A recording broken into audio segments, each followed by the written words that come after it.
When you start to find people coming to you, they're going to be coming to you not because it's almost like they a lot of times are into your fuel. And like when I say like narcissists are like not like humanity. And so that's a weird one, you know. They're not into you. Mine used to tell me that she didn't have a type. That's weird, right? You don't have a type. And I've heard that from several people online, that they don't have a type. And we all have a type in humanity. They don't have a type because what they like is a type of fuel. Or any fuel. Because they're hoes. But I just wanted to talk on that because a lot of times when you get people to come to you, you may think it's because you look good, or you might be more set financially or something like that.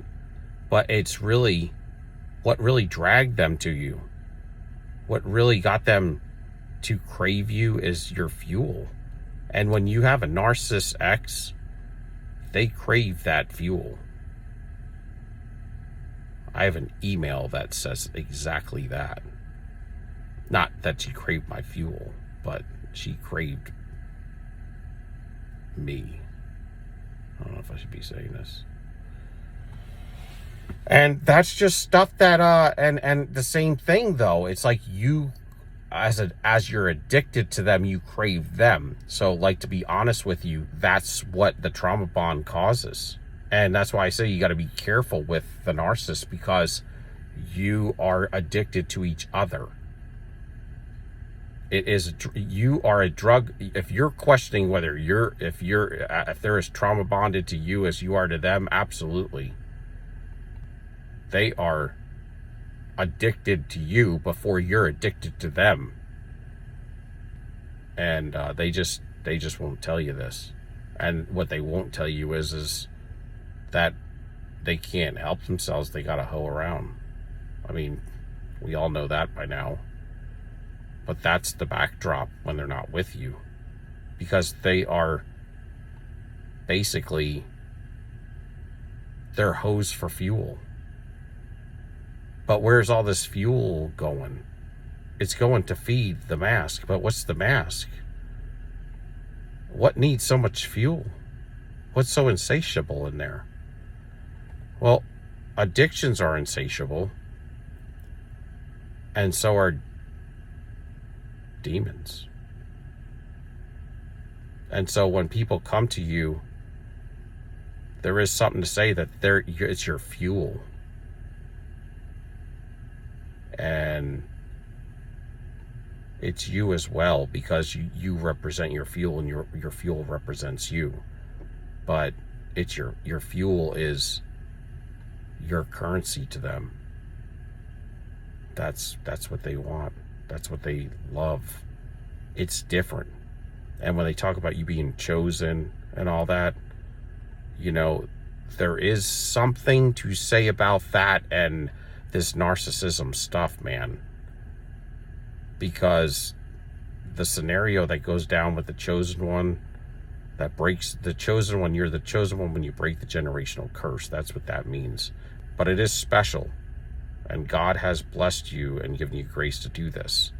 But outside of that, I don't really dive into too much else when they speak on chosen, because we are, if we know the Lord, we are his chosen people, because many are called and few are chosen.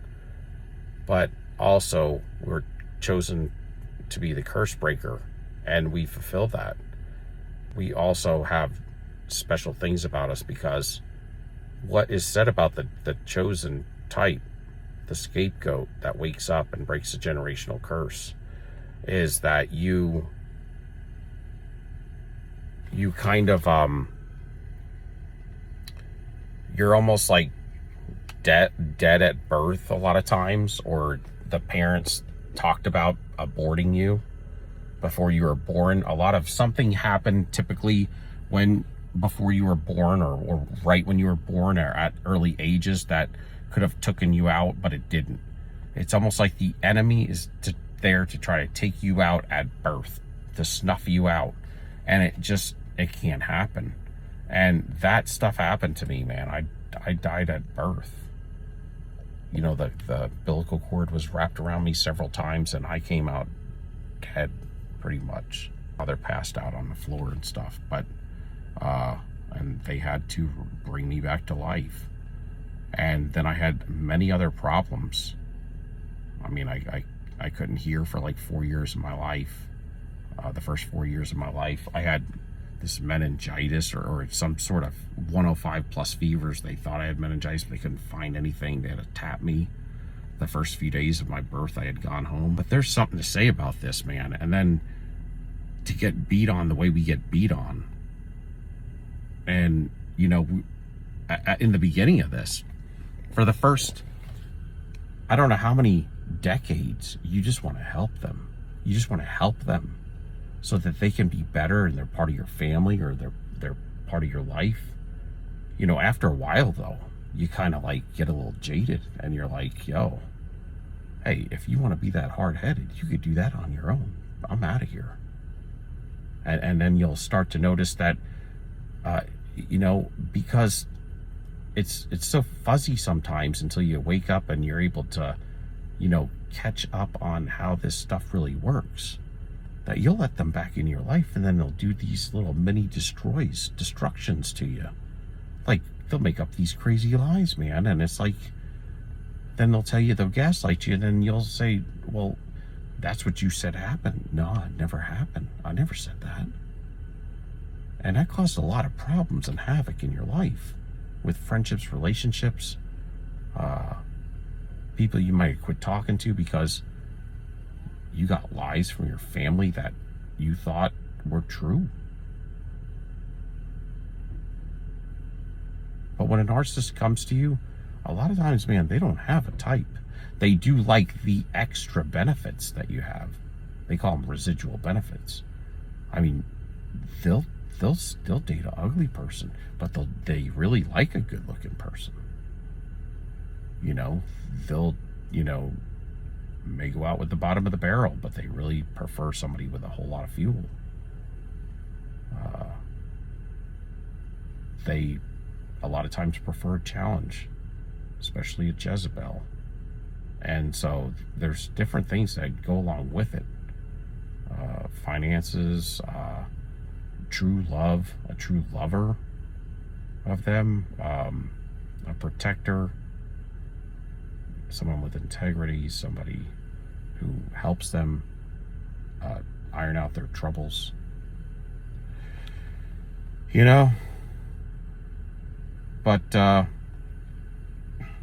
all. Peace out. Later.